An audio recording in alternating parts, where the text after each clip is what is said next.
With as many Pokemon as there are in the modern age, it's getting more and more difficult to keep track of them all. Like it or not every Pokemon is a Lucario, or a Greninja, or a Charizard. Some of them are Burmy. What I'm getting at here is that some Pokemon are a little less than memorable. That doesn't mean that they're lesser than any other Pokemon though. They all deserve a turn in the spotlight, except Burmy. Anyway, every Pokemon has something special inside. It's just waiting to shine, and it's time to give these Pokemon their chance.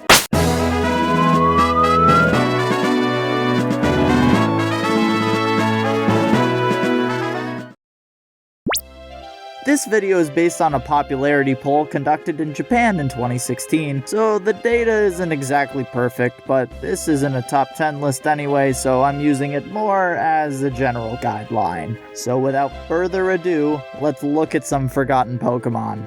The first Pokemon we're going to look at today is Cascoon. One of the most remarkable things about Cascoon is that it has the lowest base stat total of an evolved Pokemon, clocking in at a solid 205 total. For context, Sunflora has a base stat total of 425, which is over twice the amount. It must be tough for Cascoon, knowing that it is weaker than a sunflower. He's also a bit of an edgy boy. According to its Pokemon Platinum Pokedex entry, it never forgets any attack it endured while in the cocoon. After evolving, it seeks payback. That means that every Dustox out there has a personal hit list. Poor Silcoon doesn't even have its spikes to protect it. I wrote Silcoon in the script! That's how forgettable Cascoon... Poor Cascoon doesn't even have its spikes to protect it anymore though. Starting from Gen 6 onward... I wrote Silcoon again! What am I Poor Cascoon. Starting from Gen 6 onward, Silcoon... Starting from Gen 6 onward, Cascoon has lost its spikes for some bizarre reason. This poor guy just can't seem to catch a break. Good thing it only takes 3 levels to evolve, I guess. Pawniard has the exact opposite problem. It does not evolve until level 52, which is ludicrously high for a 2-stage. I like to think that Pawniard and Cascoon would be friends, edgy boys against the world. I mean edgy boy literally, by the way. Its body is basically just a sentient pile of knives. I imagine giving hugs is a bit difficult for them. That would explain its dark typing. Pawniard isn't malicious, they're just looking for a friend that won't be shredded to bits by a single embrace. Someone who, when hugged, won't be turned into a second-degree manslaughter. Someone who won't leave them by virtue of being stabbed after Pawniard lets them into their life. See, now the dark typing makes a lot more sense. Pawniard is relegated to the life of an assassin because its body is a weapon and it can't do anything else. My personal headcanon is that it helps Cascoon with its personal hit list. Continuing with the theme of friendship, Zubat. It evolves via friendship, which must be tough for it considering that it's technically the 3rd least popular Pokemon of all time. Yeah. Zubat's main gimmick is having a giant heart-shaped nose that it kisses people with, which put outside of the context of Pokemon would probably have been the strangest sentence I've ever said. It's no wonder that Zubat isn't very popular, since it's the Zubat of Gen 5, and people only like Zubat because it's from Gen 1. Sorry, Zubat stans! Instead of walking out of a cave with a bunch of bites, you walk out of a cave covered in hickeys, which is arguably worse considering that the player's canon age is usually around 12. But I think Zubat is still a cute little floofball who deserves more attention. It needs your help to evolve and gain the sense of sight. Be its friend. Get a hug. Get a hickey, don't get a hickey, that's really weird. Continuing on with Gen 5, which is a trend that makes me sad, is Tranquil. Life is tough for a middle stage evolution, since they aren't usually cute anymore, but they're not really strong either. And in this middle stage of milquetoast boredom, peace is found. It is believed that deep in the forest where Tranquil live, there is a peaceful place where there is no war. Not only are Tranquil peaceful, they're loyal as well. No matter where in the world it goes, it knows where its nest is, so it never gets separated from its trainer. This is a beautiful Pokemon with a tender soul. I caught one in black version and forced it to beat its brothers and sisters into an unconscious state in order to make it more effective as a warrior, and then taught it fly so that we could go anywhere except to its nest. The Pokemon world is a cruel one, but Tranquil can make it a little less so, and that deserves to be celebrated, and then instantly exploited for personal gain.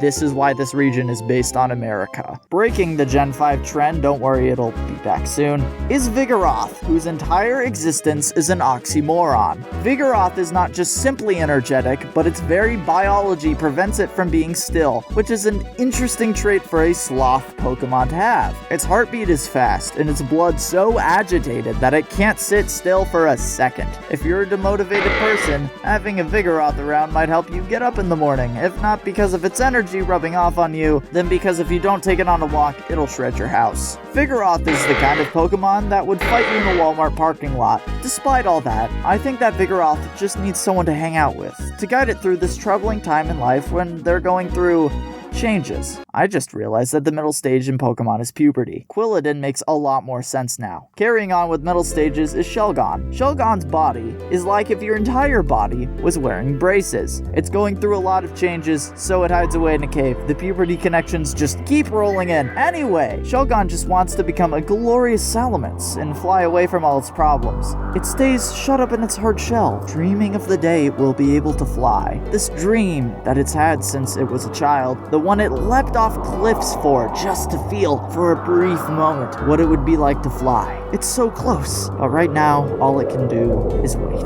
I would say I'm projecting a little, but this is on the decks. Why wouldn't you want to take care of a Shelgon? Not only is it a great defender, but it'll sit there and listen to you when you need him the most. Mostly because they literally don't eat, drink, or move during this stage, but still. With all this talk of middle stage Pokemon, we can't forget the smaller guys. Like Carvanha. Carvanha has the lowest base special defense stat in the game. Granted, tied with some other Pokemon like Magikarp, Igglybuff, and Attack Form Deoxys. Wow. Its Sapphire Dex entry says that if anything invades Carvanha's territory, it will swarm and tear at the intruder with its pointed fangs. On its own, however, this Pokemon suddenly turns timid. So you see, Carvanha's really just a timid creature who gets riled up because its friends never mind they fight Basculin. I don't care how many boats and presumably people you will tear limb from limb, but if you so much as touch my sweet fishy boy, I will hyper beam you into the ground, Carvanha. You got that?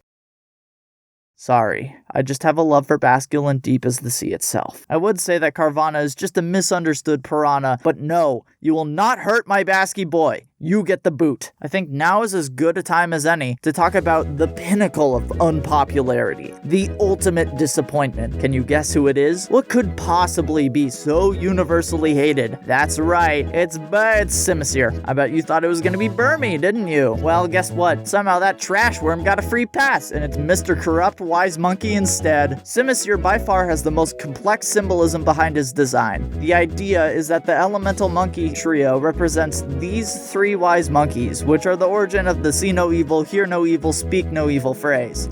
That's not the end of the story for Simisear though. Pansear is the wise monkey, specifically the hear no evil part, but Simisear is a corruption of this principle. Apparently Simisear's design is based on a Japanese subculture of bikers who modify their bikes' mufflers to be real loud. Therefore Simisear is based on evil noise, thus breaking the hear no evil rule. With that in mind, Simisear actually has a really interesting design that I personally appreciate a lot more now. Another detail about Simisear that's completely random, he loves sweets. Just imagine getting on a motorcycle and going on a ride with your Simisear through the city to the local sweet shop. He's not so bad, the Mon's just got some unique hobbies and a sweet tooth. It's nothing to be ashamed of. You shouldn't judge the poor guy just because he's a bit ugly. Simisear's like an ogre, he's got layers. Well, I hope that this video shed some light on some unappreciated Pokemon and gave you a new perspective on some otherwise unremarkable characters. All it takes is a little observation to gain a new appreciation for a Pokemon. That's why there's the saying that every Pokemon is someone's favorite.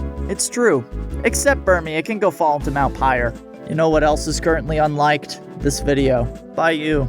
You should like it. You should hit the red button as well. It's the same color as Simisear, and that means that it needs a little love. And also, if you could comment, then I could finally finish shilling my channel. Thank you.